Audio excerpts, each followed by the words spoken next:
Mawa wabwino wa lero la Mulungu ndipo ndi nthawi ya nkhani kuchokera kuno ku MBC. Muli ndine Austin Kachipea, koma poyamba nayi mitu yake. Boma lati pokweza ntchito zachitetezo mdziko muno lipitiriza kuthandiza asilikali ankhondo a dziko lino pa ntchito zawo komanso miyoyo yawo. Bungwe lopanga magetsi la Ijenko lati njira zosiyanasiyana zili mchimake zochepetsera vuto la kuthima kwa magetsi mdziko muno.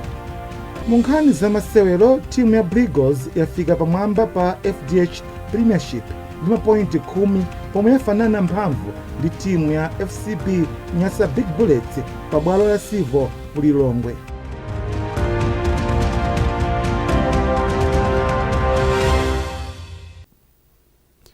Boma lati pofuna kukweza ntchito zachitetezo mdziko muno lipitiriza kuthandiza asilikali ankhondo pa ntchito zawo komanso miyoyo yawo. Nduna ya zachitetezo a Feston Kaupa imayankhula izi ku sukulu ya asilikali ya Mafco ku Salima pamwambo opereka nyota kwa maofesala 15 omwe amaliza maphunziro awo. Charles Wahala ali ndi ripoti. Akaupa anati boma lipitiriza kuthandiza asilikali ankhondo a dziko lino MDF m'magawo osiyanasiyana, ati kamba kuti sangamangogwira ntchito za nkhondo zokha komanso akufunika mu ntchito za ulimi, za ngozi zogwa mwadzidzidzi komanso ntchito zachipatala. Nduna ya zachitetezoyi yalimbikitsa maofesala omwe amaliza maphunziro awo kuti akasunge ndi kusamala malamulo a dziko lino komanso kuteteza nzika za dziko lino ndi kugwira ntchito modzipereka. Malangizo pang'ono chifukwa chokuti tsopano apita ku maudindo akuluakulu. Tawapempha kuti akakhale woonesa chitsanzo chabwino chifukwa si nyotazo zimene zikagwire ntchito koma ndi ntchito imene iwo akagwire ndi asilikali amene akakhala kugwira nawo ntchito. Khalidwe labwino limaposa chuma, asakatengeke ndi kuti popeza alandira nyota izi koma akapereke chitsanzo chabwino kwa asilikali amene akakhala kutani akuyang'anira ku konse kumene akakhala kuti akugwira ntchito. Kakupita ku Navy, kakupita ku Malawi Air Force, kakupita ku Malawi Army, kakupita ku Malawi National Service. Konseko iwo wasopano ndi anthu oti akakhala kusogolera azinzawo. Pamene akakhala kusogolera azinzawo akaonese zitsanzo zabwino ngati asilikali akhalidwe, ngati asilikali ozindikira chimene akuchita pa ntchito yawo nthawi zonse. Ndipo mmawu ake Brigadier General Enoch Ntonya yemwe ndi mkulu wa Malawi Armed Forces College walangiza maofesala awo kuti akagwire ntchito motsatira upangiri ndi uphungu omwe alandira m'maphunziro awo. Pa usilikali china chilichonse chimagona kwambiri pa nkhani ya discipline, kuchita zinthu moyenerera mosatira malamulo amene akunena kuti panga chakuti. Andi pa usilikali ngati ku Malawi Defense Force timanenanso kuti kwambiri akakuza apasogolo chita chakuti uchite, akakuza kuti siya usiye. Ndiye discipline iyo. Choncho china chilichonse chimene timapanga kandi kulamula kandi kupanga chani, china chilichonse chimene timapanga cha ntchito yathu chimapangira kwambiri chilichonse chikugona kwambiri pa kuchita zinthu mosata malamulo. Maofesala awo alandira maphunziro awo kwa miyezi 4 ndipo pakadali pano atumizidwa kuti akagwire ntchito mu nthambi zosiyanasiyana za MDF. Charles Wahara, MBC, Lilongwe. Bungwe lopanga magetsi la Electricity Generation Company Ijenko lati njira zosiyanasiyana zili mchimake zolimbirana ndi vuto la kuthima kwa magetsi mdziko muno. Mmodzi mwa akuluakulu ku bungwe la Ijenko a Videlia Mluwira walankhula izi pomwe akuluakulu a bungweli anakonekera ku komiti yoona momwe ntchito za boma zikuyendera kuti awadziwitse momwe ntchito yopanga magetsi ikuyendera. Olive Piri wadza ndi ripoti ili. Atakaonekera ku komiti ya ku nyumba ya malamulo yoona momwe ntchito za boma zikuyendera lachisanu, mmodzi mwa akuluakulu ku bungwe lopanga magetsi la Ijenko a Videlia Mluwira anati dziko likukumana ndi vuto la kuzimazima kwa magetsi kamba konena kuti anthu omwe akugwiritsa ntchito magetsi tsopano achuluka pomwe magetsi omwe amapanga akanali chimodzimodzi. Ofalitsa nkhani ku bungwe la Ijenko a Moses Kwaza anati pali ndondomeko za pompopompo zotenga nthawi pang'ono komanso zokhalitsa zomwe akuyika pofuna kuthana ndi vuto la kuzimazima kwa magetsi. Akwaza anati mwa njira za pompopompo zomwe ayika ndi kukonza majenereta oyendera dizelo kuti athandizire kupanga magetsi. Kubwezeretsa ma diesel generator amene sakugwira ntchito kuti ino ayambe kugwira ntchito. Vuto lalikulu lomwe takhala nalo ndi la kupeza ndalama zakunja kuti tigule ma spare parts. zimene zatikhudza kwambiri ngati kampani kuti tikulephera kumagula ma spare parts chifukwa cha kuvuta kwa ndalama zakunja. Komano tatsimikizira komiti kuti ndi maupangiri wawo atithandizenso kuti mbali imene ikhale bwino. Polankhula takumana ndi akuluakulu akubungwe la Ijenko wapampando wa komiti ya ku nyumba ya malamulo yoona momwe ntchito za boma zikuyendera Sam Kawale anati komiti yawo yapeza kuti dziko likukumana ndi vutoli kamba konena kuti bungweli silikukwanitsa kupanga magetsi okwanira kamba ka anthu ogwiritsa ntchito omwe achuluka komanso kamba ka zipangizo zake zomwe akuti zakhalitsa. Akawale anati ndi okhudzidwa ndipo cholinga chawo ndi kuti vutoli lithe mu nthawi yochepa kuti anthu mdziko adzikhala ndi magetsi nthawi zonse. Akawale kenako anatsindika kufunika komapanga magetsi ochuluka kudzera mu njira zosiyanasiyana. Ndi chifukwa chake tikufunitsitsa kuti tigwire nawo ntchito a Ijenko komanso tigwire ntchito ndi aunduna kuti vuto limene lithe. Zina ndi zophweka kuti zisinthe zimangotengera kungolamula kuti sinthane kapangidwe ka zinthu izizi. Zina zifunika kusintha malamulo, zina pafunika ndalama zambiri. Koma chachikulu chimene tikufuna ndi chakuti magetsi azipezeka ambiri kuposa amene tikugwiritsira ntchito panakali panopa. Malinga ndi bungwe la Ijenko, bungwe lopereka magetsi la Eskom lalumikizitsa nyumba zopitirira 180,000 kudzera mu ntchito ya Malawi Electricity Access Program MEAP zomwe zathandiziranso anthu ogwiritsa ntchito magetsi kuchuluka. Olive Phiri, MBC, Lilongwe. Komiti ya ku nyumba ya malamulo yolondoloza chuma cha boma yapempha makonsolo mdziko muno kuti azipereka zina mwa ntchito zomangamanga pansi pa thumba la chitukuko cha CDF ku bungwe la Malawi Housing Corporation MHC. Yankhula pa msonkhano omwe komiti inali nawo ndi akuluakulu a bungwe la MHC wapampando wa komiti a Steve Baba Malondera anati izi zithandizira kuchepetsa mavuto azachuma omwe bungwe la MHC likumana nawo. Themba Mwale ali ndi ripoti. Bungwe la Malawi Housing Corporation lakhala likuvutika pa chuma kwa zaka zisanu ndi chimodzi zapitazo. Bungweli linapanga phindu komaliza mu chaka cha 2019. Koma kuyambira mu 2020 bungweli lakhala lisa kupeza phindu. Mu zaka zisanu zapitazi bungweli lataya ndalama pafupifupi 6.5 billion kwacha, ndipo pali chiyembekezo choti bungweli lithanso kutaya 1.9 billion kwacha mu 2026.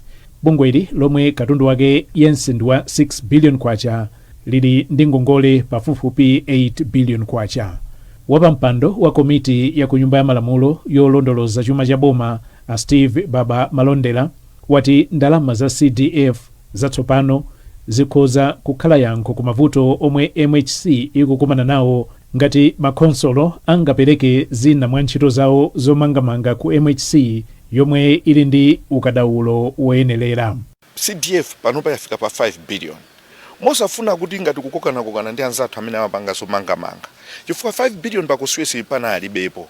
Sikuti anthu tikunena kuti tikuwachoseratu enaja ayi azigwira ntchito zimene amayenera kugwira, koma ngati boma kodi anzathu aku local government amene ali eni yake oyang'anira CDF akupanga chani ndi anzathu amene tikayerekeza aku lands akupanga chani kuti akumane pakati ndi kukambirana kuti kodi tikhoza kupanga motani kaya pa ntchito izina zizonse 100 mwina ntchito zokha 10 zizipita ku Malawi Housing Corporation. Malawi Housing Corporation ili ndi ma offices pafupifupi dziko lonse lino la Malawi, ili ndi malo dziko lonse lino la Malawi. Kodi ndi chani chimene tingachite kuti tichithandize Malawi Housing Corporation osati kumangodikirira kutena kuti ipase ndrama amati bail out kuchokera ngati ku treasury, koma hand up imene tingayipase mochita kupanga plan nditi kuti muipase ntchito igwire kuti ndrama zinazo ithandizikire kupereka ngakhale ngongole zawo. Mkulu wa bungwe la MHC Bob Chinkango wagwirizana ndi amalondera ponena kuti iwo sakusowekera thandizo la ndalama koma kupatsidwa ntchito zoti agwire nkupeza ndalama kudzera mu ntchitozo. Ntchito zomwe zikuchitika zaboma ndi zambiri, komanso mwina mukaenda mmaona kuti pali ntchito zina ma contractor anazithawa zambiri. Ndefe kubwera kwa aboma tapempha kuti ntchito zomwe anthu anazithawasi tipaseni tirane tigwire, komanso ntchito zomwe zikubwera zinazi tipaseni pamene macontractor ena amangoganiza profit. Ife sitimagaza profit, ife timagaza kuti titukule chani dzikoli chifukwa chomwe anatituma aboma ku parliament. Malawi Housing Act imanena kuti tukulani chani dziko, perekani affordable accommodation kwa anthu. So macontractor ambiri amati akaona kuti kandalama kaena napanga valuation kawo kakutha amangothawa. Ife tikathawa tilowera kuti ife address yathu ndi chani Malawi Parliament, where a government institution. So kubwera kwa aku nyumba ya malamulo kwatipasa chiyembekezo ndi chitsimikizo kuti all is not lost. Ntchito tigwira anditapempha kuti atipemphere kubomako kuti tintchito ting'ono tinati asitikayirako. Bungwe la Malawi Housing Corporation lili ndi nyumba 6,422 mzigawo zonse za dziko lino. Themba Mwale, MBC, Blantyre. Bungwe loona za mankhwala ophera tizilombo la Pesticides Control Board PCB lapempha komiti yoona zaulimi ya ku nyumba malamulo kuti wathandize kuti boma liwonjezere ndalama zomwe limapereka ku bungweli kuti limange labu komanso ligule makina omwe angathandizire kuononga mankhwala. Wapampando bungweli Dr. Victor Majopa anati izi zifunika ndalama pafupifupi 30 million kwacha. Ndipo mkulu wa bungweli la PCB James Kapale wati bungweli likulephera kuphunzitsa anthu zakopsa kwa mankhwala chifukwa cha kuchepa kwa ndalama. Control Board ikufunika kuti ikhale ndi malo woyezera mankhwalawa chifukwa sitinganene kuti mankhwalawa ndi abwinobwino ngati sitinayeze. Ndiye mdziko muno tifuna tikhale ndi malo woyezera timatchula kuti laboratory pakali pano tilibe. Ndoti tumagulisa ntchito anzathu kaya kunja tumatumiza mwina masample South Africa ndiye zimene zikufunika ndalama zambiri zomwe nthawi zambiri timakhala kuti tilibe. So pakufunika tikhale ndi labu komanso pakufunika kuti tikhale ndi malo oti tiziwotchera zinthu zoti sizikufunika kuti tizigwiritse ntchito zomwe zalowa mdziko muno sizikuyenera kuti zigwiritsidwe ntchito bwinobwino. Chowawitsa kwambiri ndicho kuti ndalama zomwe timalandira kuchokera ku boma chifukwa choti boma limatipasako ndalama zoyendesera bungwe lathuli sizokwanira kwambiri kuti zithandize kumayendera mamidzimu kuonesesa kuti anthu akusatira ndondomeko zoyenerera pogulitsa mapesticides.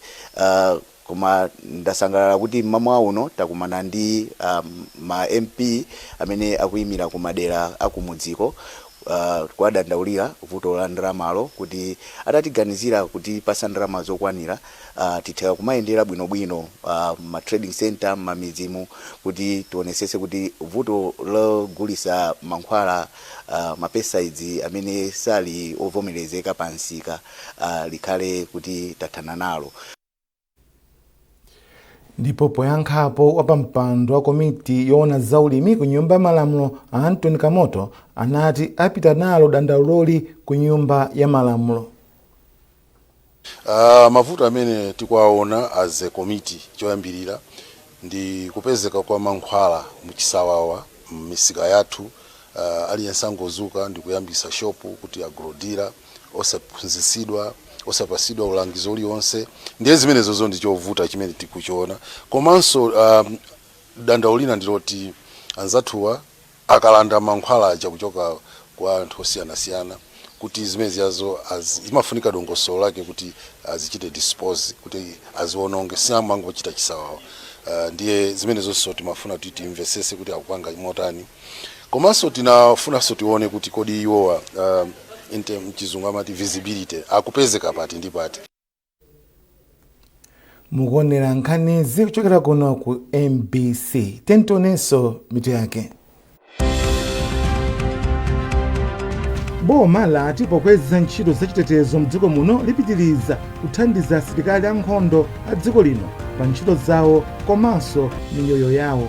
Bungwe lopanga magetsi la Ijenko lati njira zosiyanasiyana zili mchimake zochepetsera vuto la kuthimathima kwa magetsi mdziko muno. Mu nkhani za masewero timu ya Brigos yafika pamwamba pa FDH Premiership ndi mapointi 10 pomwe yafanana mphamvu ndi timu ya FCB Nyasa Big Bullets pa bwalo la Sivo Lilongwe.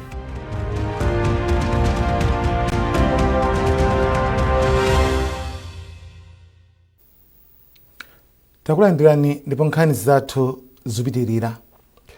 Boma lati lakhazikitsa ndondomeko yotchedwa Adolescent Girls Empowerment Program yomwe cholinga chake ndikufuna kuchepetsa zosamwitsa zomwe zimakhudza maphunziro a atsikana. Nduna yoona kuti pasamakhale kusiyana pakati pa amayi, ana olumala ndi chisamaliro cha anthu, mayi Mary Navicha yanena izi mu mzinda wa Blantyre pa zochitika zokondwerera kuti skulu ya sekondari ya Our Lady of Wisdom yakwanitsa zaka 105 chikhazikitsireni. Tindiripotiri chichokereni chaka cha 1921 sukulu ya atsikana ya Our Lady of Wisdom malinga ndi akuluakulu a sukuluyi yakhala ili yochilimika polimbikitsa maphunziro a atsikana komanso kutukula amayi m'dziko muno. Ndipo polankhula pamwambo okondwerera sukuluyi kuti yatha zaka 105 chikhazikitsireni, nduna yoona kuti pasamakhale kusiyana pakati pa amayi, ana olumala ndi chisamaliro cha anthu, Mary Navicha ati boma likutsata ndondomeko zomwe mwazina ndi zolimbikitsa atsikana kuti azimalizitsa maphunziro. Apa ndunayi yathokoza sukuluyi kamba kutengapo gawo pokweza ntchito za maphunziro m'dziko muno. Ndizoonadi ndakhala nawo pamwambo okonzekera chikondwerero chachikulu chimene sukulu iyi ya Our Lady of Wisdom ikukwanisa zaka zokwanira 105 chikhazikitsidwireni, ndipo sukulu imene yasula atsikana athu ambiri, yaphunzitsa azimayi athu ambiri amene lero ndi nzika zodalirika m'dziko lino.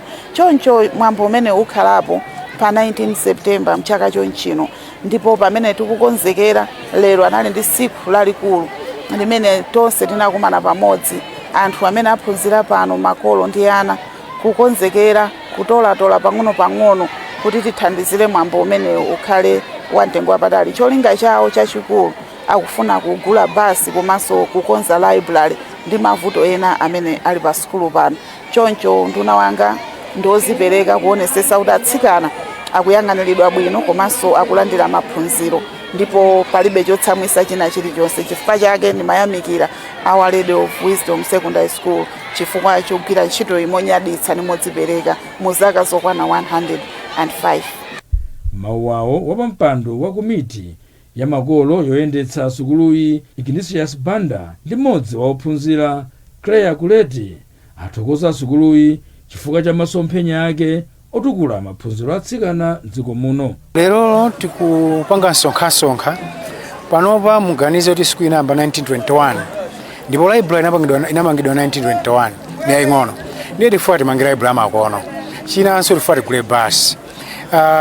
So activity zochitika za lerozi zikutithandizira kukonzekera zochitika za mphamvu zimene zidzakhale pa 19 September kuti tigule zinthu zimenezi. Our target cholinga chathu ndikupeza ndalama yosachepera 200 million poyambira kuti tikwanitse zolinga zimenezi zogula basi komanso kumanga library. Kwa ifeyo ndi zinthu zosangalatsa kwambiri, ndithu ndi zosangalatsa kwambiri. Skulu yoti yakhalapo zaka zonsezi kutulutsa anthu osiyanasiyana ndi si njira pafupi ndi zosangalatsa kwa ifeyonso olonga khale soma perfect kumatha kupanga zinthu zosiyanasiyana olonso ndi kukhulupiriraso ndi udindo pa sukulu imeneyi ndi zosangalatsa kwambiri, si njira pafupi. Malinga ndi akuluakulu a sukuluyi, mwambo wina ukondwerera kuti sukuluyi yatha zaka 105 udzachitika pa 19 September chaka chino. Simene Shumba, MPC, Blantyre. Mmodzi mwa akuluakulu ku nduna zaumoyo a Hans Katengeza watundunawo wachilimika pa ntchito yolimbana ndi matenda a fistula kudzera mu ndondomeko zomwe anakhazikitsa zothana ndi matendawa. Iwo alankhula izi ku Lilongwe pamwambo wokumbukira tsiku lolimbana ndi matendawa. Catherine Banda watumiza ripotiri. Mmodzi mwa akuluakulu ku nduna wa zaumoyo a Hans Katengeza ati boma likuchilimika polimbikitsa kupewa komanso kuthandiza kuchiza matenda akadzamkodzo. Apa iwo ati boma lili mkati mwa ndondomeko zowonjezera malo othandizira matendawa komanso kuphunzitsa ogwira ntchito zaumoyo kupereka thandizo la matendawa. Unduna wa zaumoyo ndi ukhondo ukuyesetsa makamaka pokonzekeretsa zipatala zosiyanasiyana m'dziko muno zipatala za maboma kuti azikhala ndi kuthekera kuti madokotala manesi azikhala ndi luso lapadera lopanga maoperation kwa anthu amene apezeka ndi vuto la fistula. Mmodzi mwa akuluakulu azaumoyo ku khonsolo ya boma la Lilongwe, Maxon Zefania, ati amayi pakati pa 10,000 ndi 20,000 ndiwo ali ndi matenda akadzamkodzo mdziko muno. Iwo ati nkofunikanso kuti ogwira ntchito zaumoyo azichilimika powunika amayi oyembekezera pofuna kupewa matendawa. Tipewe matenda a fistula muzipatala zathu m'Malawi monse muno. Anthu tizisamalira zimayi athu akapita nyumba zochilira, tizapanga monitor bwinobwino mmene mwakadaulo mmene tinaphunzitsidwa ku sukulu. Anthu adziwe za fistula, anthu adziwe kakapewedwe ka fistula, anthu adziwe kuti kuli chithandizo kubwayira, komanso ndi masenta ena amene mwina boma likakhazikitsa anthu azilandira ku chithandizo. So sensitization kwa anthu ndiyofunikira kwambiri. Mkulu wa nthambi yothandizira matendawa ku chipatala cha Bwayira ya Freedom from Fistula Foundation, Margaret Moyo, ati chikhazikitsireni thandizo la matendawa pa chipatala cha Bwayira mu 2010 athandiza amayi oposa 4,000 ndipo atinso pa chaka akumathandiza amayi oposa 300. Iwo ati izi zikusonyeza kuti uthenga okhudza matendawa sukufikira madera onse ndipo apempha thandizo lochuluka ku ntchito zolimbana ndi matendawa. Tikuphunzitsa ana amwino, tikuphunzitsa ma clinic officer zamene iwowo angamayezere ndi kuchita diagnosis nzimayi amene ali ndi vuto la fistula, komanso zamene angamamemezere anthu. Tikuphunziranso ma community midwife assistants, tikuphunzitsanso chifukwa iwo ali kumudzi kwenikweni. Mwambo wokumbukira tsiku la matendawa unachitika pansi pa mutu olimbikitsa ufulu wa amayi pa zaumoyo komanso kulimbikitsa kuyika ndalama zokwanira ku ntchito yolimbana ndi matendawa ndi kuthana ndi mavuto odza kamba ka ubereki. Malinga ndi malipoti, amayi pakati pa 2 miliyoni ndi 4 miliyoni ndiwo ali ndi matendawa pa dziko lonse lapansi. Catherine Banda, MBC Lilongwe. Munkhani za masewero, matimu akuluakulu a mpira wamiyendo mdziko muno awalangiza kuchilimika pa ukadaulo wakayendetsedwe ka ntchito zawo kuti athandize kutukula masewero a mpira. Mabungwe ya FIFA komanso FAM ndomwe apereka malangizowa pa mapeto pa maphunziro akayendetsedwe ka matimu komanso masewero. Zambiri mulipotiri.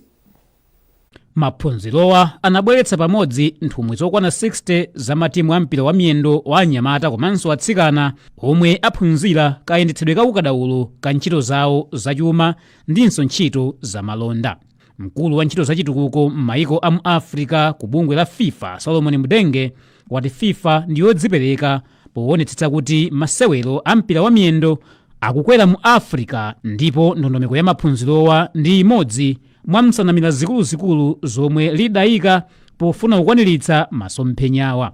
Mtsogoleri wa bungwe la Football Association of Malawi, Fleetwood Haiya, walangiza akuluakulu a matimuwa kuti akhale patsogolo pa ntchitoyi yomwenso ati ithandizire kukwaniritsa mfundo za bungweli zokwezera masewero.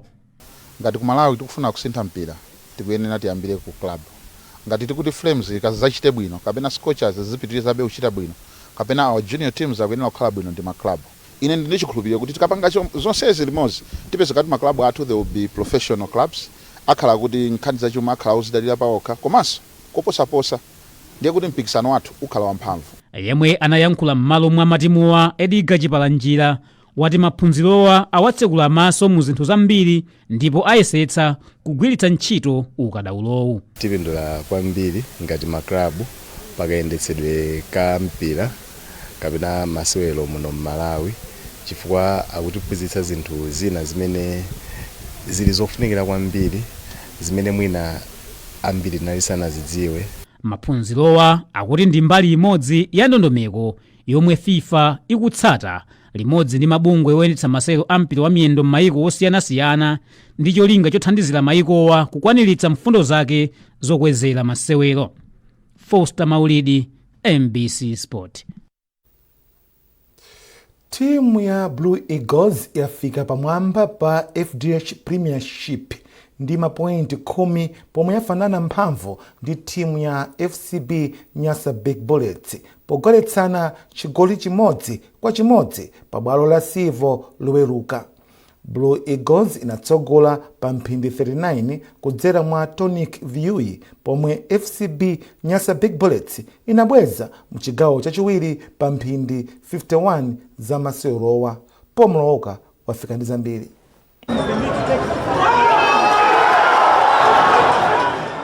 Timu ya Blue Eagles inayamba ndi mphamvu chigawo choyamba ndipo imapita moopseza ku golo la Bullets ingakhale kuti zimavuta kulunjika pa golo.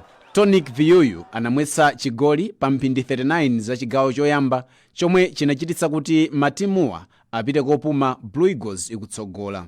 Mchigawo chachiwiri mphunzitsi wa timu ya FCB Nyasa Big Bullets Gilbert Chirwa analowesa Mishek Bidiat komanso Ephraim Kondowe kutulusa Peter Banda komanso Yamikan Mologeni, masamo omwe anaoneka kuti anali othandiza poti Ephraim Kondowe anagolesa chigoli chofananira mphamvu pa mphindi 51 mchigawochi. Pakutha pa maselowa mphunzitsi wa Bullets Gilbert Chirwa anati sizinali zophweka kufananisa mphamvu ndi timu ya Blue Eagles pakwawo. Yasita kwambiri mtakuona kuti timatha kupanga ataki bwino kwambiri pali kusita kwakulu ndipo sanyamata ng'ono aso akuchita so bwino kwambiri. Kumbali yake mphunzitsi wa timu ya Blue Eagles De Klerk Msakakuona wayamikira osewera ake kamba kosewera modzipereka pa maselowa.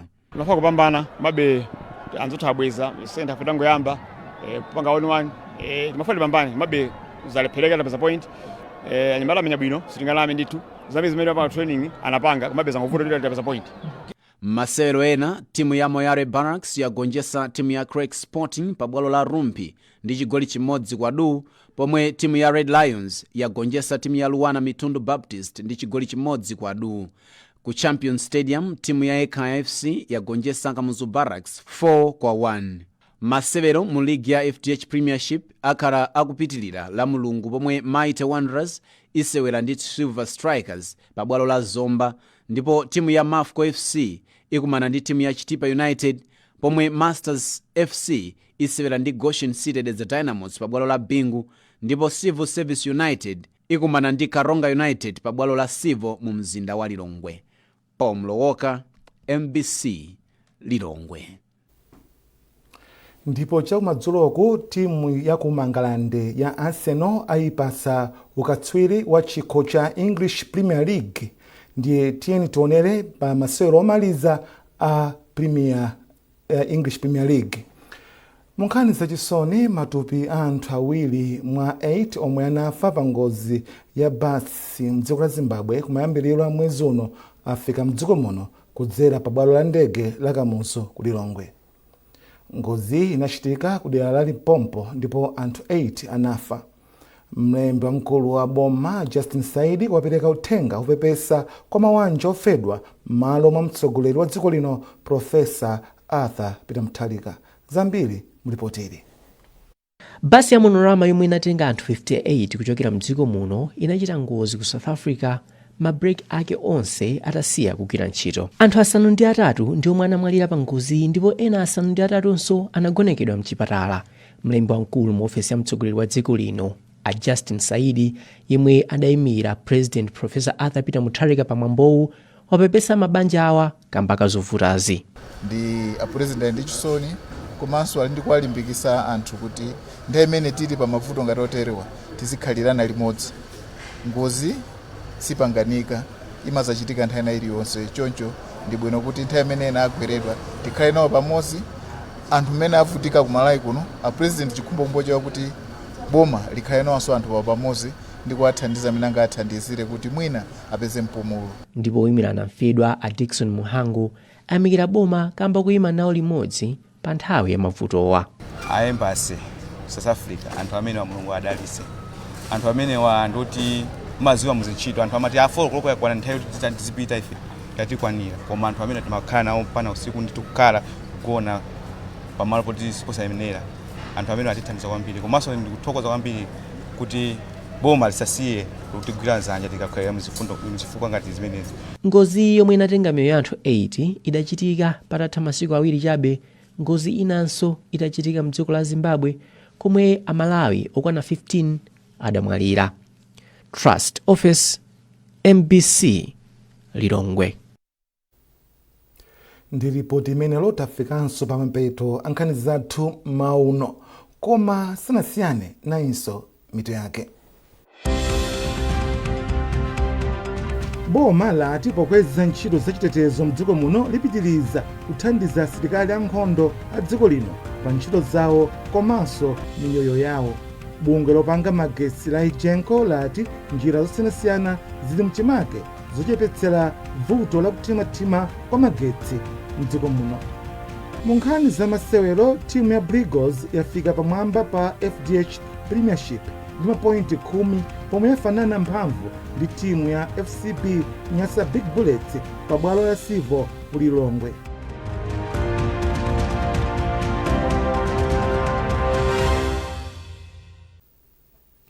Mnali ndine Austin Kachipeya, mukhale ndi mmawa opambana.